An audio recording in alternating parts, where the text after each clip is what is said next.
Hello, everyone, and a very warm welcome to this exclusive CHRO mega panel discussion on the topic Nurturing the Talent of Tomorrow, Taking a Dynamic Approach to Skilling. With the changing demands, the need for building critical skills and competencies is imperative. HR leaders need to relook at their talent strategies for developing future-ready talent. In this mega panel discussion, we will explore how leading organizations from the region are taking a dynamic approach towards nurturing the talent of tomorrow. Some of the key takeaways from this session would include: how can we leverage skills analytics to identify the skill gaps? How can we implement skill accelerators to develop and make them available at the time of use? And ways to support and empower the workforce for taking skilling decisions. And now it is my great pleasure to introduce and invite our speakers for this session. First up, we have Fernandez, Group Chief People Officer, Bottling Investments Group, the Coca-Cola Company. Drew is the Global Chief People Officer for Coca-Cola Bottling Investments Group. He sits in the Global HR Leadership Team of the Coca-Cola Company and in the Senior Leadership Team of the Coca-Cola Bottling Investments Group, responsible for about 45,000 associates and 800 HR professionals across all Coca-Cola-owned bottlers around the world. Prior to his role, he took on numerous leadership positions such as the Vice President and Chief People Officer of Coca-Cola Philippines and as the Chief Human Resources Officer Asia Pacific for Cital Group at the time when the company was recognized as PMAP People Program of the Year for their work on Cital Academy. Our second speaker for today is Farid Basir, Chief People Officer, MBSB Bank Berhad. Spanning over 2 decades of career in different industries, Farid comes with a wealth of professional insights. During his tenure, he has taken on assignments in Switzerland, South Africa, and the Philippines before returning home to Malaysia in 2014. He attained an international recognition when he was conferred the Upcoming Personality in Islamic Finance 2017 award at the Global Islamic Finance Awards 2017 held in Kazakhstan and CHRO of the Year award at the World HRD Congress 2018. Presently, he is the Vice President of Malaysian Employer Federation and strongly advocates leadership excellence initiatives for the younger generation of the workforce. Next up, we have Ramon B Segismundo, founder and CEO 1HR.x. Dr. Ramon is a business leader who has built his career around the core themes of transformation, innovation, and change. Currently, he is the founder and Chief Executive Officer of 1HR.x, a Singapore-based HR advisory, consulting, and executive coaching firm. A member of the Singapore Management University International Advisory Council, he teaches strategic and international management at the De La Salle College of Business. And last but not the least, this session will be moderated by Sandeep Chaudhary, Chief Executive Officer, PeopleStrong. Sandeep is the CEO and board member at PeopleStrong, an experienced business leader with deep functional expertise in human capital and business management. Sandeep is responsible for the growth and reach of PeopleStrong's work and HR technology in markets globally. In addition to this, he works with the board and other executives to establish and execute the company's vision, goals, and strategies. With a career spanning over 2 decades, Sandeep spent 17 years at Aon, formerly Hewitt Associates, and was the CEO for the India and South Asia region. As part of the Global Executive Committee, he chaired the Emerging Markets Council of China, Southeast Asia, Middle East, and Africa at Aon. So thank you so much for joining us today, Drew, Farid, Ramon, and Sandeep. Looking forward to hearing some great insights from the panel today. And I would now like to invite Sandeep to take over and lead the discussion. Over to you, Sandeep. Thank you, Yasmin. Thank you so much for that wonderful introduction. And certainly, I think you've got me the best panel that I could get to start my 2022 with. So from whichever part of the world our audience is joining, very good morning, good afternoon, good evening, ladies and gentlemen. A very happy new year to everyone. And as we gather for the very first conference of this year, I've just kept saying as a cricket buff that we all should play the best game in 2022 that will not just take our personal lives, but even our professional lives to a very, very different level and a very different version that we really want to be able to create for ourselves. Today, certainly, I guess we are here to talk about a topic which is very close to my heart. I've been writing and I've been indulging myself in a lot of debate. Much of that is kind of a little unnecessary on the topic of nurturing the talent of tomorrow, taking a dynamic approach to skilling. I've been a big fan, and we at PeopleStrong have essentially been talking about how indeed we are living in a talent economy, in a place where talent is significantly more scarce than capital. Today, if you were to actually look at what can impede your growth in business, it is not going to be the lack of capital, but the lack of talent. In fact, we do talk about talent really being the only real and the only differentiated currency in today's world. And now when you look at the topic of skilling, reskilling, upskilling, the pandemic has brought not just a lot of digital dexterity that essentially needs to be imbibed by all levels of management in an enterprise across a cross-section of industries, but has also brought in a lot of other skills which are very, very imminent to be able to succeed in this rather very virtual world. It's not just limited to the technical skills that we're essentially talking about. It's not limited to only the white-collar employees, which are so-called the knowledge workers, but also a lot more about the larger community that needs to be upgraded in the way they can contribute towards the society and the development of the economies and industries that they're a part of. I don't even know where to start from the impact that the metaverse, which is soon becoming a reality, much beyond the comprehension of many of us. And I do believe that talking and debating this topic is far more relevant because it is here to stay forever than maybe just constantly being obsessed about the debate of the virus and the pandemic that we're currently living in. Today, as a moderator, I'm very fortunate not to have any answers on this very complex topic, but I've essentially have a very diverse, experienced, and exceptionally smart bunch of panelists who will get us all the answers. And I will limit my job to only asking more informed questions to our panelists.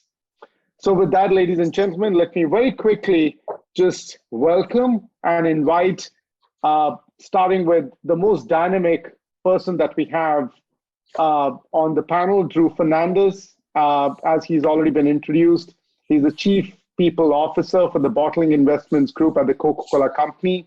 I also learned just at the start of this panel that he's going to be moving to Kuala Lumpur and taking up a business role. So Drew, we will look forward to not only getting HR, but also a business view from you, followed by the futurist, as I would call him, Farid Basir, the Chief People Officer at MBSB Bank Berhad.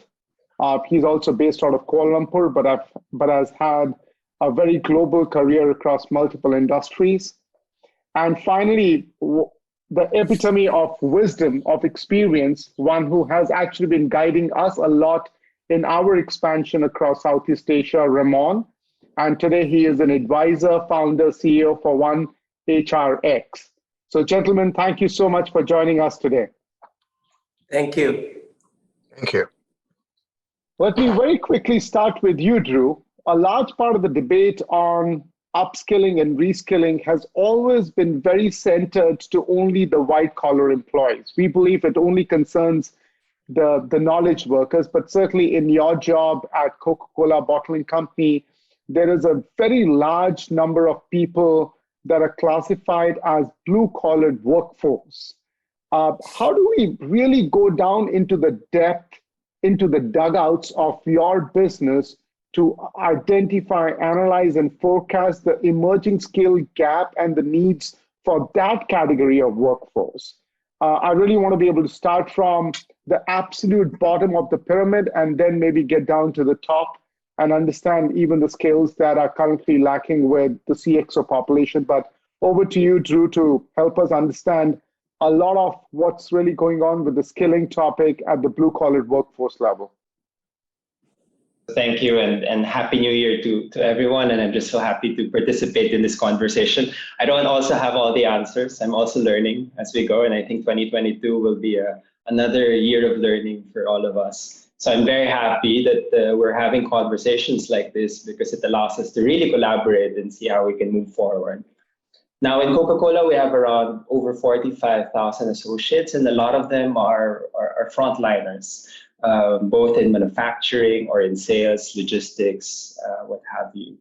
And I think there's a lot of talk around automation, multi-skilling, upgrading and evolving roles that we have in the front line.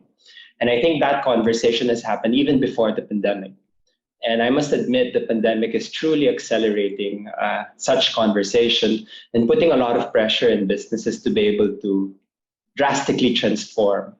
Now, 2021 has been a challenging year for a lot of companies. But for Coca-Cola, actually, it's been a blessing that we've actually managed to thrive during the pandemic, and we've registered growth and also increased profits during this period.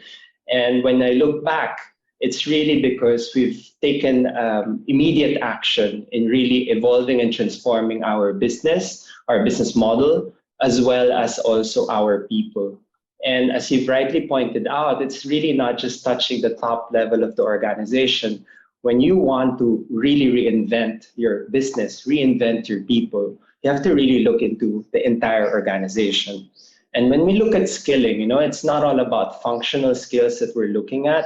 We've also identified skills that are necessary for the future. We call these transversal skills, essentially expecting absolutely everyone in the organization, regardless of what level you are, as well as leadership skills. And we felt that as we move through the pandemic or beyond the pandemic, what we're realizing is that this has been an important year for leadership transformation.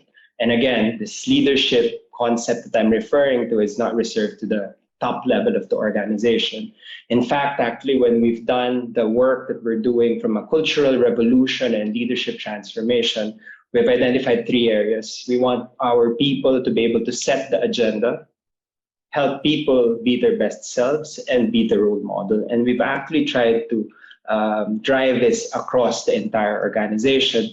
We also spoke about the importance of being able to drive simplicity, being able to simplify the complex, also lead with purpose, but also embrace such humility so that you can further drive continuous learning across all levels of the organization.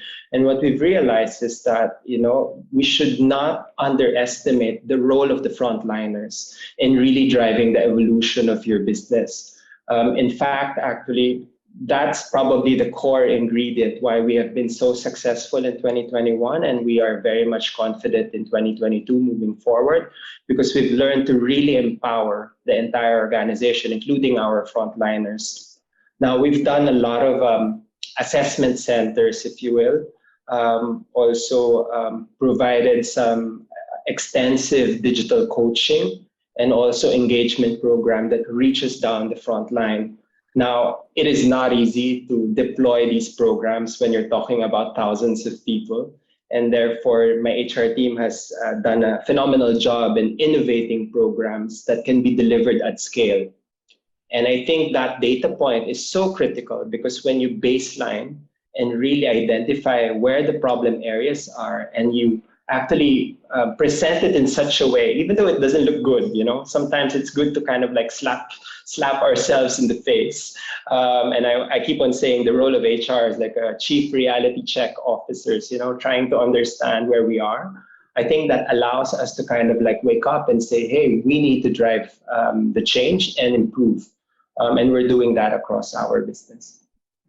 And Drew, just to take that forward, in very, very specific terms for the blue-collar workforce, at the very fundamental level, if you're talking about automation, if you're talking about robots playing a very significant role in taking away some very transactional work away from the humans, this is the category of workforce that essentially is most vulnerable. This will be impacted the most. So at the very top level in your enterprise, how is that we are essentially taking them to the next level? If you were to only talk about 1 or 2 very finite specific areas that you're focused on?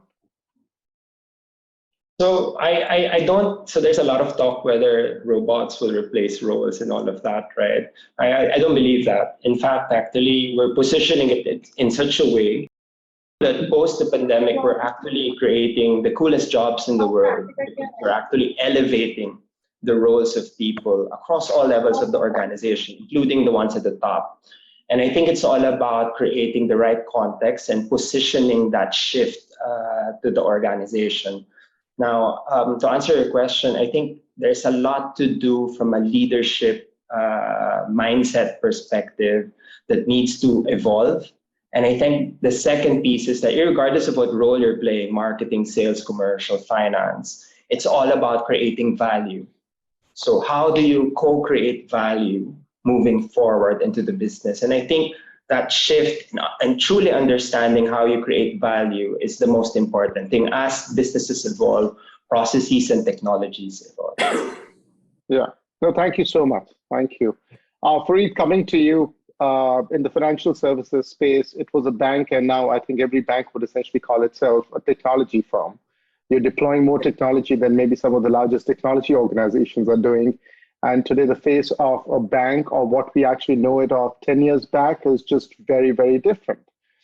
So there is, and this is a sector, in my opinion, which is actually seen the maximum transformation of jobs because of automation, deployment of technology, and how a teller is no more a teller, and they're essentially doing something which is very, very different. So we've clearly seen in financial services, in the running of universal banks that you're a part of, technology came in, took away the job, but actually provided a higher order purpose and a higher order job. So people really never did transition from one skill to another, rather than from a job to having no job. So that's a very, very hopeful situation to be in. Talk to me a little bit more about not looking at the rear view mirror, but looking more forward. What can we expect in the financial services with the evolution of fintech over the next 36 months? And maybe that's the maximum horizon of vision that we can expect today. Thanks, Sandeep. First and foremost, thank you very much for inviting me for this particular session. Now, let's look at the bigger context of the pandemic itself. Sandeep, you mentioned about the pandemic. We are fully aware that the pandemic swept the carpet from beneath our feet. And for many of us, our professional and personal goals have changed. And as a result, many people are now looking to enhance their skill set by upskilling or take a new direction, as you rightly mentioned, just now completely by reskilling. So what is this upskilling and reskilling, especially in fintech? Now, the time when companies as well as financial institutions are struggling to stay afloat because of the pandemic doesn't seem to be very appropriate for employees to upskill and reskill, right? Well, basically it's wrong because it is often misconceived that during tough time, employees need to do what they have to do by utilizing their current skill and not thinking about how to expand their skill set. And this is especially not true during the crisis of 2020 as well as 2021 due to the pandemic, as its effect have been extremely uneven across different industry and functions. So I would like to highlight with regards to the reason why we need to upskill and reskill. You mentioned about the growing digital technologies and innovation. At the same time, there are two reasons: the impact of COVID, and the other thing is on the skill shortage. I would like to elaborate on the digital transformation, the growing digital technologies and innovation, especially in financial industry. While digitalization itself was underway prior to COVID in 2020, the pandemic has accelerated the rise of the digital economy. And this has led to some major development in the world of work. For example, I would say three things. One is on digital transformation, two, new job role, and three, on automation. For example, in terms of new job role, digitalization creates new positions in financial industry that didn't exist 10 years ago. Now, this kind of job typically associated with using and developing technology such as application mobile apps developer, cloud computing specialists, social media managers, and user experience managers. So these are new jobs that has been created. So that's the reason why we need to upskill and reskill. The second point is on digital transformation. Most banks, just like MBSB Bank, we previously quite reluctant because this is something new for us to switch our traditional system to digital. Yet the pandemic almost left us with no choice. So if you want to continue doing business while the work was in lockdown, we need to work digitally. So these are the three main reasons how digitalization have accelerated the rise of digital economy. Thanks, Sandeep. Thank you, Farid. Thank you so much for getting into the depth of that conversation.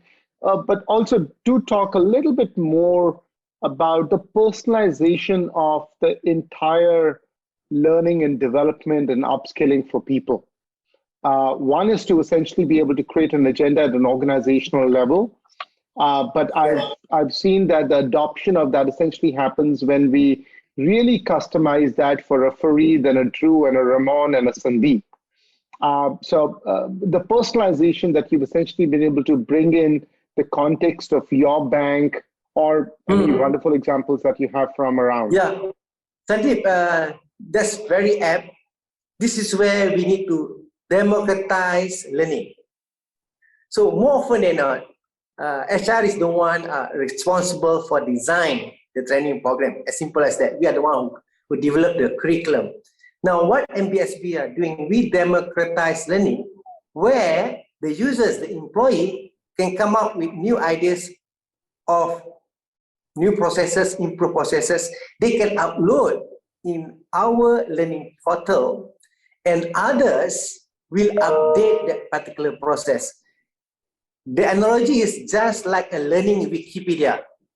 Anybody that have idea, because they are the one who basically do the job, right? So if they discover new ways of doing it more effectively and more efficiently, they will update in our learning portal, and the rest will add value to that, give feedback, and everybody can learn from that particular experience. So what we're trying to do is we try to customize, we try to democratize, so everybody can co-curate the learning program itself. So that's an example of how we can make it more dynamic approach, yeah?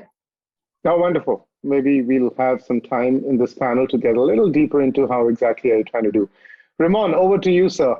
And many a times we ignore the elephant in the room, and that is about the skilling requirement of the CXO population. In fact, it's been reiterated in many surveys, many research reports that it's not really so much at the junior to the middle management level, because that population really comes with very high level of learning dexterity. But the resistance essentially is a lot faced with the senior managers, with the CXO population, which is also having an accountability to evangelize the agenda for upskilling and reskilling. In your advisory capacity with several very senior executive management and boards, how do you look at that population, embracing it, trying to address it, and what part of the spectrum are they currently sitting in? Yeah, well, firstly, I'm greatly honored to be part of this conversation. But in response to your question, Sandeep, I think it all starts with the leadership mindset, right? There are two ways of looking at this existential crisis that we are in right now. You could look at it as a real crisis, or you could look at it as an opportunity to reimagine your business to make it better. I choose the latter, right? And the question is how. Leaders should make their organizations more agile, responsive, and dynamic during this time. And it's critical that they use tools such as a leadership competency framework to make sure that their CXOs and their senior leaders, they have a very good idea of what is expected of them. So leadership competency frameworks, skills frameworks at the highest levels, which would provide them the impetus to be able to assess these CXOs, these senior leaders, and really identify what are the capability gaps, okay? The competency gaps. And once you have identified those, then certainly you could come up with powerful and impactful, customized development plans that may involve a lot of different development interventions. But it's important because of the fact that you have to manage and analyze data related to this many CXOs and senior leaders. You would need a technology platform. So that's my take on it, Sandeep. And, Ramon, just to take that a step forward, you have witnessed the creation, or rather even contributed to the creation of the next-gen talent operating system at PeopleStrong. And a lot of that was done with the inputs that we received from the talent evangelizers, the CEOs, the business managers, the CHROs, and even the chief digital officers of companies. What role is technology really going to play in enabling this entire mission of reskilling, making it highly personalized, making it very, very experiential, and almost creating it as fun as opposed to something which is coming from a standpoint of fear, vulnerability, and redundancy? Yeah, when I started my career, it was simply about strategy. It was simply about culture. It's about process and people. But in this day and age, you ignore technology at your own peril. And I think what's crucial is choosing the right technology platform, because it's so easy to either buy it off the shelf or just adopt platforms that have the highest brand retention, right? But what's important is to really take a look at what would work for your company, a technology platform that's leading edge, a technology platform that's very much suited to the cultural landscape that your company is in. So that's how I see it. Technology is certainly front and center of the equation. No, wonderful. Thank you. Thank you, gentlemen. I'm just going to go ahead and ask, I guess, a question which is staring in our face. We've all have had research feeds and news that is inundated with the Great Resignation, the topic of the Great Resignation. I do believe that a lot of damage, a lot of trust has actually been lost in this entire process. I really want to start with you, Farid. How do you think we can rather refocus on the skilling agenda in earning the trust back of our employees? There were lots of knee-jerk reactions that organizations had in order to manage or rather mismanage the pandemic. The reason why we are all sitting with a hashtag of Great Resignation in literally every conversation that we have in person or on social media. What role do you believe this year, over the next 12 months, and we are back at the start line of 2022, where skilling can play in earning back the trust of our employees? Thanks, Sandeep. That's why people pronounce 2022 as 2022. So it's 2020 all over again. Yeah. So how to gain the trust? I just give you a context in terms of Great Resignation. Great Resignation is not really happening in Malaysia, so it's a different context compared to another country. Yet, I always believe because companies in Malaysia they always promote life-work integration, which is very good, and our legislation also promote that. Now, beside that, it is crucial, as I highlighted earlier, for organization to democratize learning, which involve all employees. So we should be empowering the employees in terms of their learning. We know that employees have tremendous knowledge and experience, and their peers, their colleagues know it too. Yeah? Democratize learning, expand the cost of input and ideas to include employees throughout the organization, qualifying and sharing knowledge to when we get the feedback we get from the people which interact directly, which connect directly with our customers, with the product and services, and this will allow others to learn from it and to improve. So I strongly believe in order for us to gain trust with regards to reskilling and upskilling, it is crucial for us to give back the empowerment of learning to employees, because I strongly believe each and every one of us need to own our learning, because history of humankind showed that the survival of the fittest. So when we talk about fittest, it's not about physical fitness.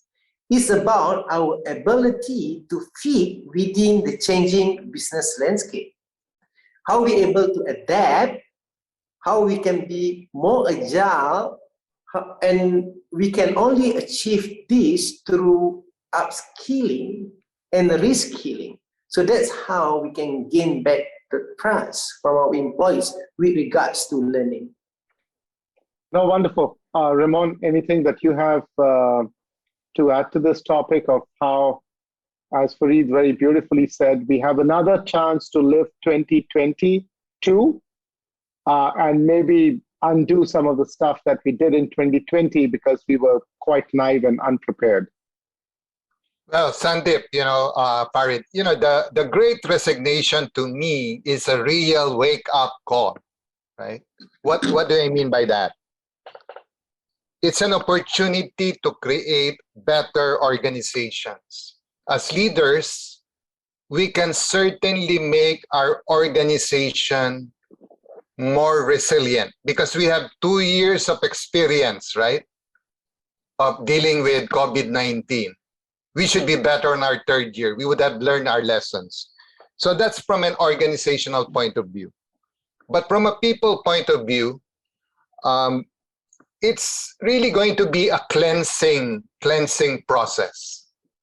As what I've said earlier, right, with the Great Resignation, now we can hire people according to the competency frameworks that we have developed, and we could also hire people according to culture fit. Okay? So that's the business person in me saying that, right? But as a human resources leader as well, this is an opportunity to show care, right? For people who will not leave our organization and for people who would be entering our company. So we have to show care, right? And really train them in terms of exhibiting self-care themselves. So I think that 2 operative words are resilience for the organization and then care for the people. Sandeep. No, fabulous. And Drew, really back to you, since now you're going to be donning a business hat as well. How well is the 2 elements that Ramon spoke about appreciated by business leaders, and not just appreciated in a pseudo manner, or being hypocritical about it, but actually delivering on that care, that resilience that Ramon is talking about. We must admit many of us kind of lacked that in the first wave. We did a half-hearted job in the second, but now as we're dealing with a third and maybe a fourth and maybe a fifth, how true are leaders as they're showing up to work today? Yeah, I think during the pandemic, it has been a wonderful year of reflection for all of us, both as a business, as a leader, or as individuals. And one thing that we have changed actually was that what we said is that our people agenda is not a strategy or agenda, but it's actually a philosophy. So we've changed it from an agenda and made it a philosophy that absolutely everyone in the organization should embrace. And it's kind of like a way of life. So it's kind of cool to actually position it that way because everyone kind of like understands why we're doing it, but also it's kind of like your gift to society during these difficult times. Now, talking about the Great Resignation, we're also not feeling it in Coca-Cola.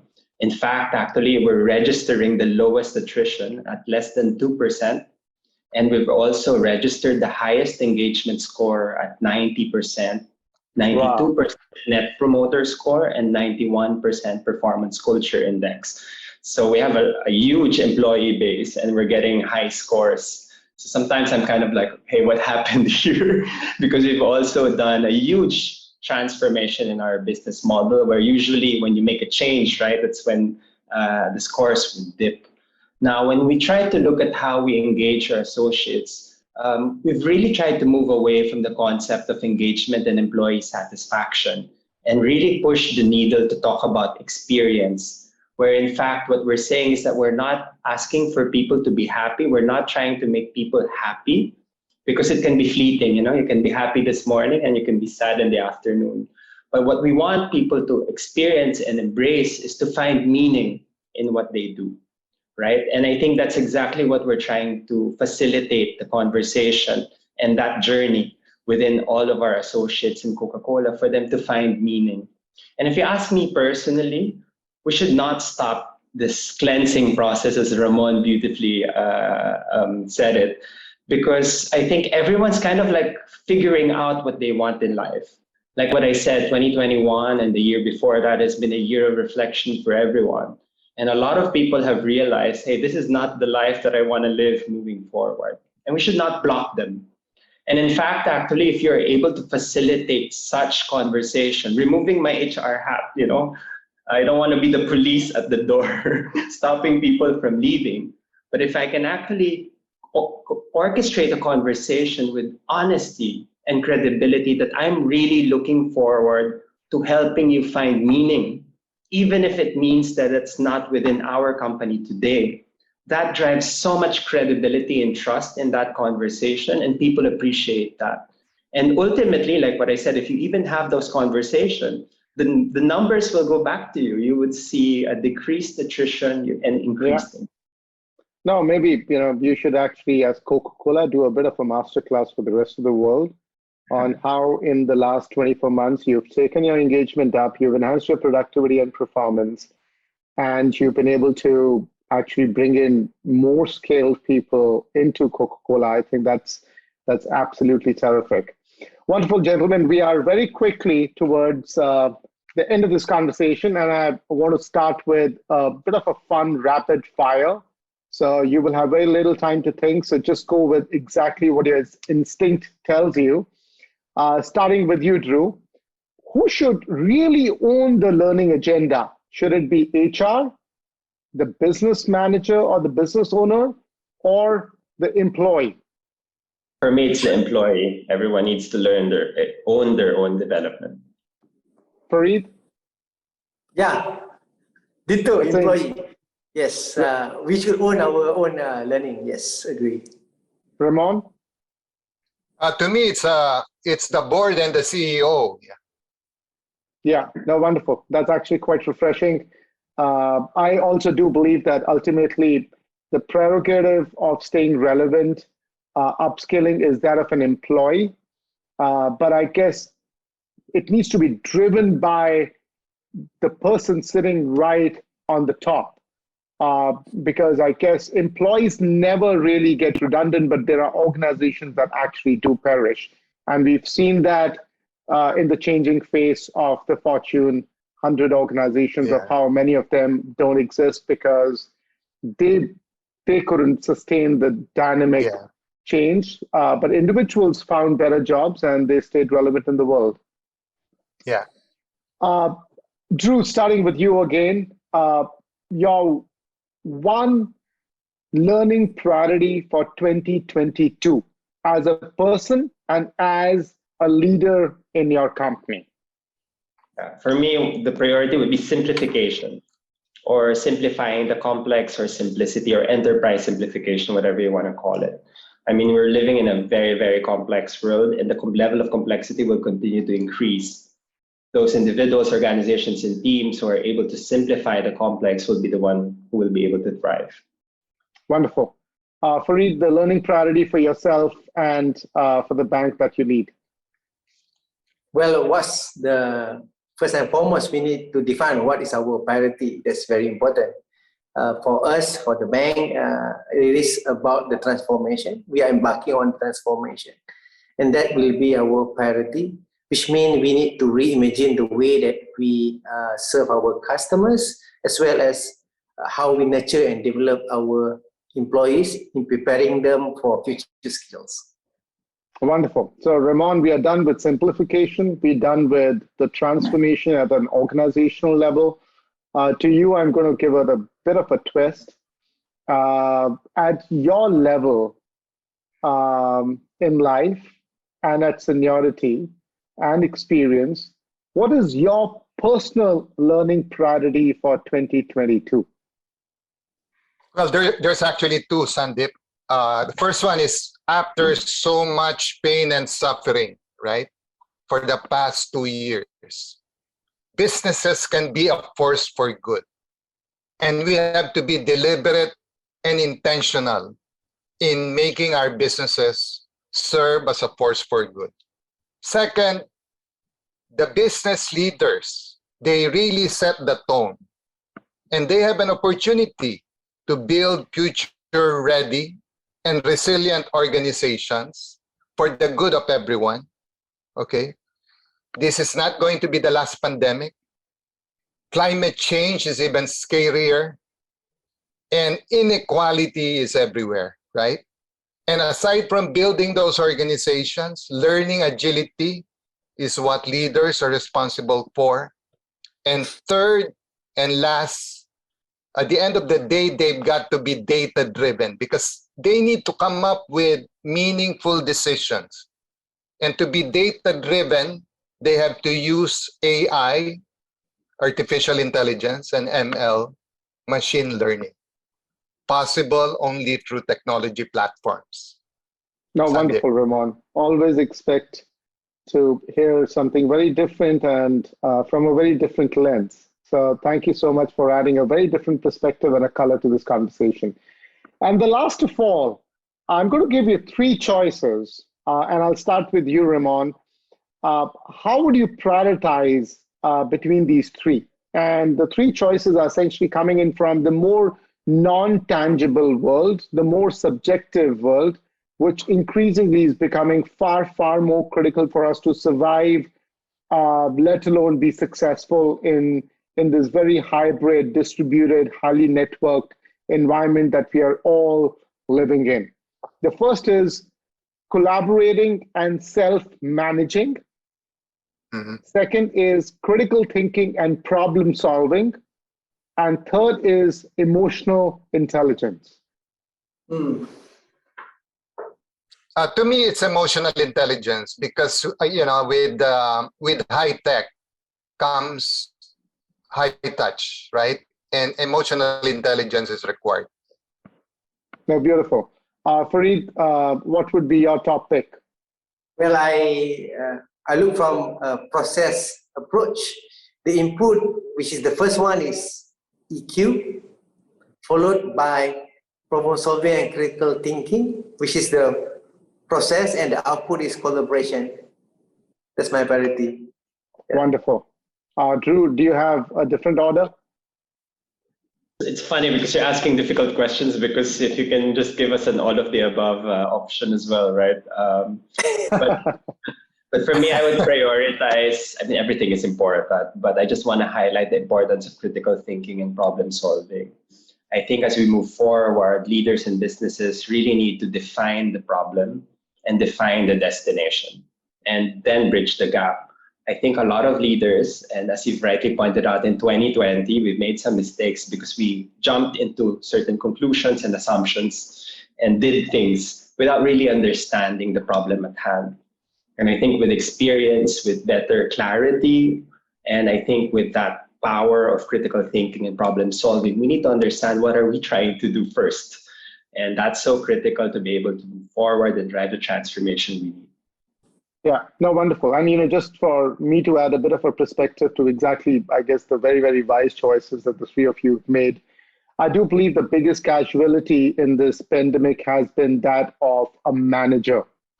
Honestly, in this virtual world, we don't need managers to manage people, and hence the ability to be able to self-manage in this highly distributed, which also creates massive accountability, responsibility.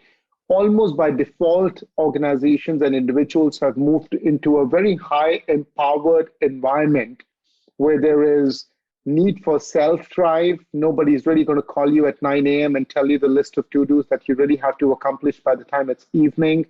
You have to find your own balance between work and life. Now that all the lines have actually got blurred, I'm sitting right here with, and I'm overhearing the school conversation that my child is having with his teacher. I guess the art of self-managing becomes far, far more critical, because if we don't take this with two hands, there is no one else who's essentially going to come and do it for us. And it might just be the lack of it that could create a big reason for demise of many people in this virtual world. But thank you so much. If I was to really conclude this very intelligent and informative conversation that we've had with the three of you, I would actually say that we finally need to start looking at HR as a whole, and not necessarily in its silos of recruitment and onboarding, learning and development, performance and rewards, succession planning, career planning, and so on and so forth. I do believe that there has to be an integrated AI layer that essentially wraps all of this together, brings all the varied data points from the time that we hired an individual into an organization, from the time that we started to assess that person for current role, future roles, the performance inputs, various other assessments that we ran that individual through, started to look at how do we really want to be able to create a better succession planning for our enterprise. And that's fundamentally what we believe at PeopleStrong is the new age talent operating system.